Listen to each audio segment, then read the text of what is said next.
use of deconstruction in films, most of the deconstruction of tropes in films. And I'm going to concentrate on one trope right now because I kind of talked about the magical Negro before, but I want to talk right now about the manic pixie dream girl, because I feel like a lot of feminist writers have tried to deconstruct and work with this, and writers have tried to deconstruct the manic pixie dream girl trope, but I feel that there has been a huge issue with how some writers go about doing this. Now, the reason why I decided to do this video was because a couple of weeks ago I watched the movie Ruby Sparks, which was written by the very talented Zoe Kazan and also starred her in the titular role. And I knew from the beginning that this movie was intended to be a deconstruction of the manic pixie dream girl trope. And when I watched it, I was very impressed with how she deconstructed it to a point. But I felt like it had a fatal flaw that I see in a lot of these other kind of movies.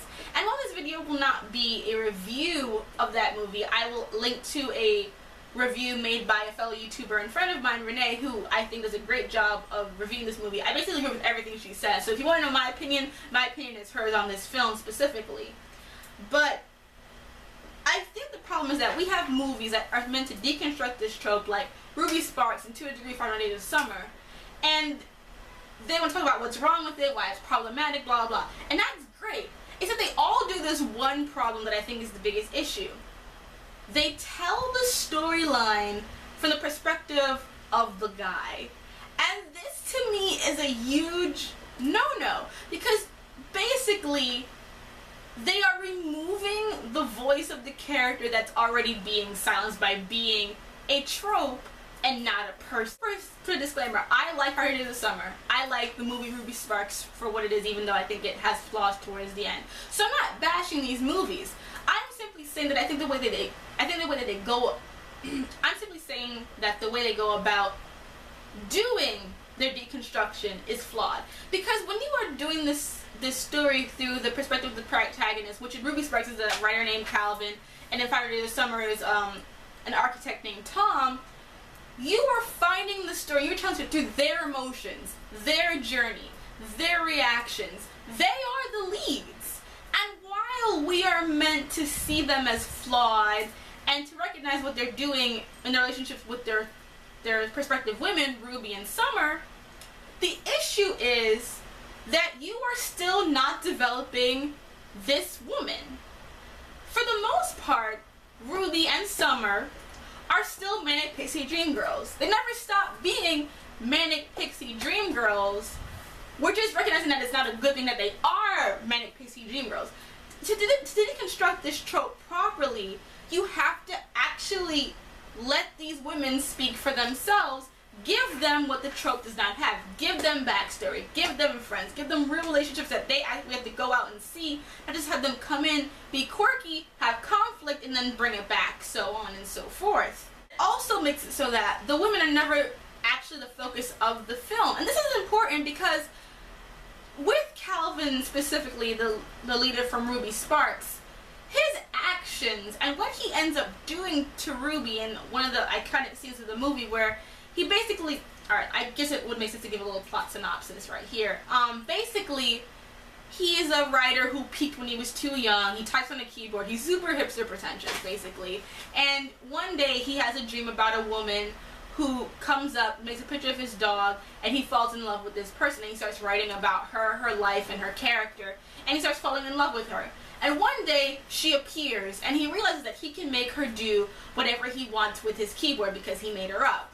And when their relationship starts to go sour, they kind of mince their ways, he makes it so that she is dependent on him, that she will come back to him. And the big scene of what happens is that he reveals this to Ruby and makes her do all these ridiculous scenes, and the way it's filmed is almost like a rape scene, in the sense that it's very much him taking control over her, using her the way that he wants, and basically taking all the power away from her. And it's very, even though the thing that she's doing is not overly sexual, except for the one part where he makes her strip, it's very violent in the sense that he's completely dominating her. He has complete control over this woman.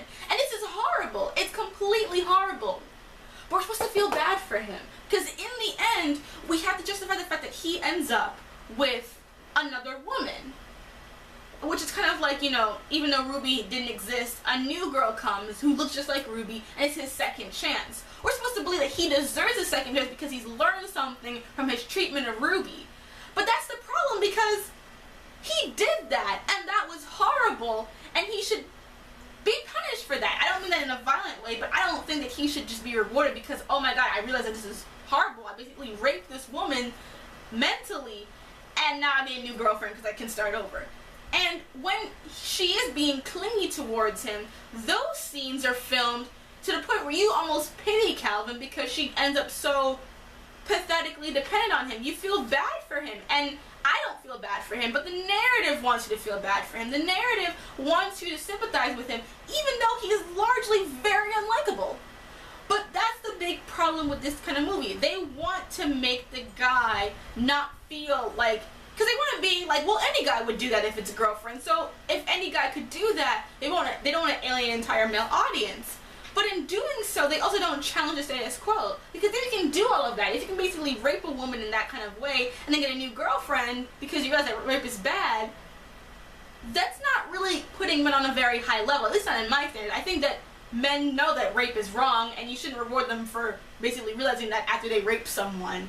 Even if it's not a physical thing, the scene can be read that way, the way that it's put together. So that to me was just kind of like iffy.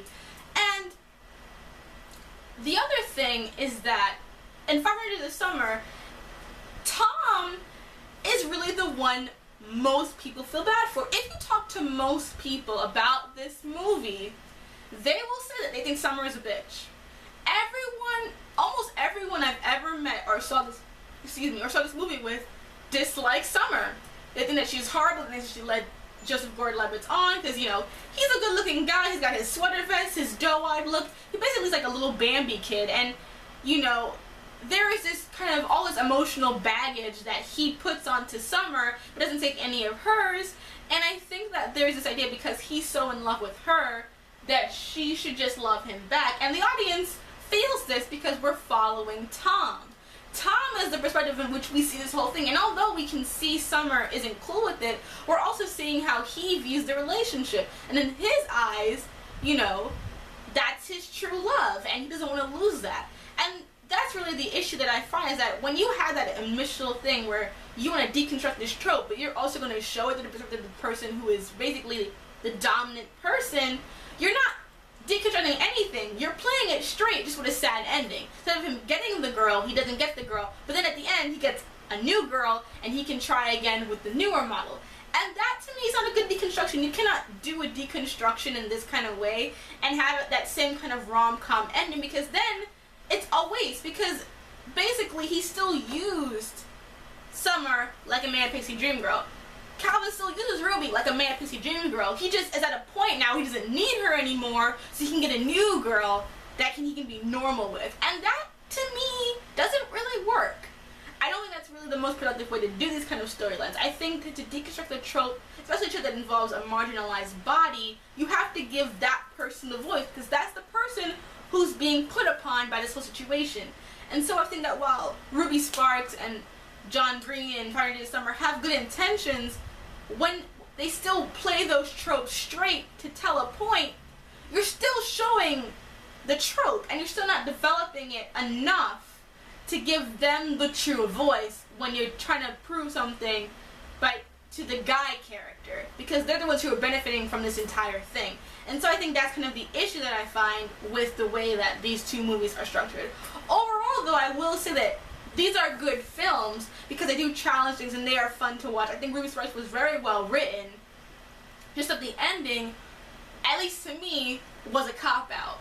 And this isn't to bash Kazan, because I understand it. Because I understand that, like, you don't want to alienate an audience. You don't want to have a too feminist movie, because not all men will be reciprocal to this. And you do want to make money. You do want to make, you know, an audience happy. And let's face it, this is a male-dominated entertainment industry, you know. If you're going to talk about this issue with guys, some guys might not like it. Some guys may feel like it's taking a crack at them. However, I do feel like it's a story that can be told in a way that doesn't have to necessarily bash men. Let's actually talk about it. Have a real conversation about these issues that everyone can understand, because I think that, you know, we all have an idea of the perfect person, and sometimes we, in relationships, we all mix and match what we want and what we feel is great for each other, and sometimes you make mistakes, and I think that can be addressed in a way that's not, you know, bashing men or women.